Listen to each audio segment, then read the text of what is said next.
Hey guys, so oh boy, we got a lot to talk about with this chapter.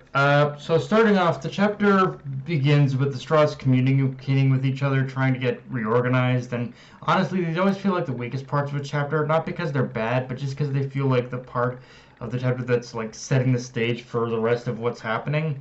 Although the biggest thing to come out of this portion is a reminder that the other Straws have not really met Yamato in official capacity yet, so when it does happen, it should be interesting. The chapter really gets going though when we return to Kaido and Yamato's fight, where we jump into the past and get the backstory we've been waiting for of Yamato's childhood. And in typical Oda fashion, we get way more than what we bargained for, because one of the key takeaways from this look into Yamato's past is that Yamato's life has that Yamato has lived her life as one admiring Oden, wanting to be like him and carry on the legacy he left behind, while at the same time, despite all this, despite wanting to be like Oden, she was also battling with the fact and the fact that she was also battling with the unshakable fact and the idea that she had to reconcile she had to reconcile the inescapable burden and sin quote in quotation marks of being a child of Kaido, the man who killed Oden. But the real killer here is even to this even though this happened back in her past, even to this day, despite having bonded with the samurai who should have hated her and killed her on the spot that day, despite literally being freed of her chains by both them and Luffy, Yamato even now still still feels like shackled to her father by the simple fact of being his daughter, and she feels that despite everything she wants to be, everything she wants to believe, the one thing she just can't escape from is being Kaido's daughter. And I think to her, I think the only way she feels she can only truly repay the debt of kindness that small group of samurai had offered her is by defeating Kaido. Like, to her, defeating her father is the only one true way that she won't ever feel that sense of freedom and be able to, and ever feel like she'll be able to free herself of those familial shackles, and to pretty much show everyone her resolve to save Wano. Like Kaido is the most hated villain among Wano, and the only way I think that she believes that she can ever truly show that she isn't like her father is showing her resolve to save Wano, and by it's a really tragic story. It's like she wants to be like Oden, but I think she feels trapped by her parentage, unfortunately. Oda has created some very questionable father figures throughout the entire run of One Piece, but it's official. Kaido is the absolute fucking worst father in the entirety of the series. I mean, I guess I'll give him some manner of credit that he was at least honest in that he wanted Yamato dead from the start, but the degree to which he threw her out like a piece of trash, starving her, incentivizing the samurai, hoping they would kill her themselves. He basically went to every length he could in order to not kill her himself, which I guess in some ways could be perceived as him having like some kind of brand of mercy, but at the very least, but by him at least killing her himself, it would at least show like some manner of respect for her. But the fact that he didn't even do that shows he had no respect for Yamato from the get-go.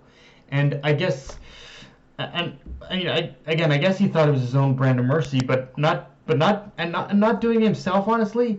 That the fact that he was but honestly, the fact that we're here in a position where he actually can kill her himself now, but never truly did in the past, kind of shows that for as powerful as he is kind of a coward when it comes to Yamato. And honestly, it really makes me want to see more of what Yamato's mother was like, because this, like, we've obviously the relationship between there is no love lost between father and daughter right now, but I really want to see what what what Yamato's mother was like, because I have a feeling Yamato's mother in some way or another might be connected to how like to pretty much how Kaido is now. I just get that feeling. Like everything, like everyone doesn't just become evil and detestable like that. There's always a purpose, and I feel with Kaido, the way he treated Yamato, I feel it might be in some way connected to Yamato's mother. I just get that feeling.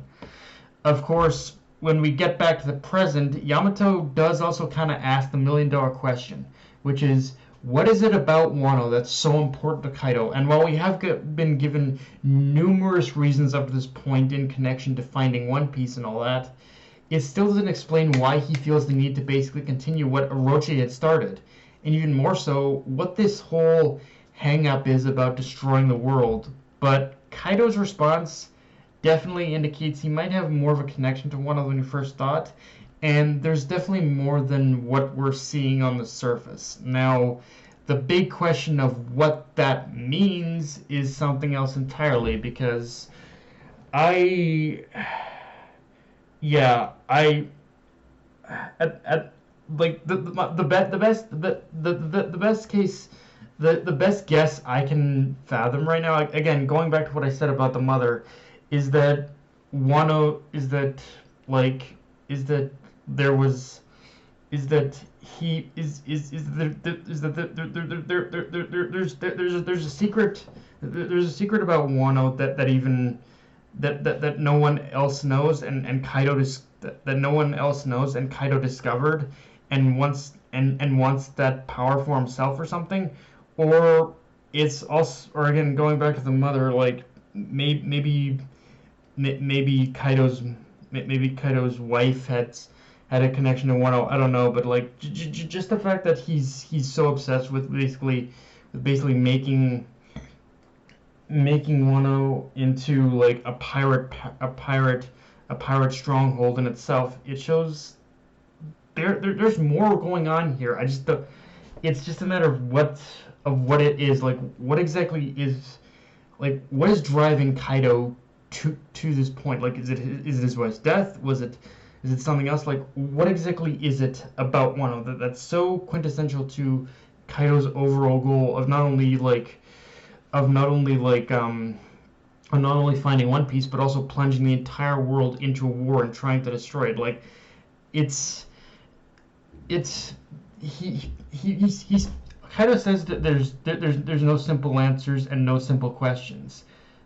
So I guess that in itself kind of makes what I'm saying perfectly in line with that. But it's like, yeah, I really want to know what it is that drives Kaido here, because this has gotten, it's something that we really need to learn now.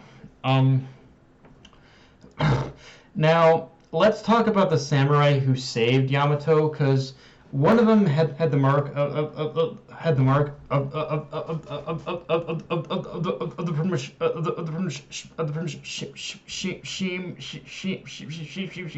Otsuki clan on his back, and part of me wants to believe he was that the person who saved her was Ushimaru, but I'm honestly more thinking that the person who saved Yamato back then was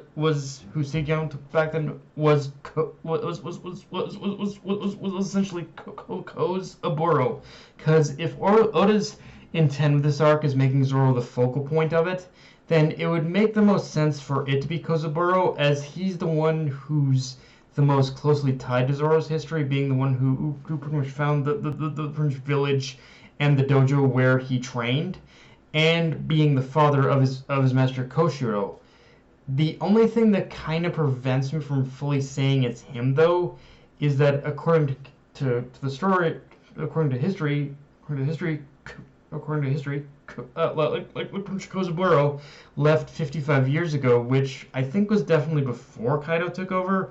So it could be some other member of the Shimotsuki family, because there is one other member we haven't gotten introduced to yet, whose profile still remains like a mystery. But maybe it's someone who's related to Kozaburo. I don't know, but like, yeah, the only like with that the only thing my mind draws back to again with the fact that Oda is trying to build up like Zoro in this arc is Kozaburo. Like, it's the only connection I can find. I just don't know how Kozaburo would connect to this, considering the timeline is all. But yeah, guys, that's pretty much all I got for this review. If you enjoyed the video, like, comment, subscribe. I'm on Twitter, Analyst, Crunchyroll, and be sure to hit the notification bell, the subscribe button, and just share the video around, guys. Death Knight of Anime, signing off. Later, everyone.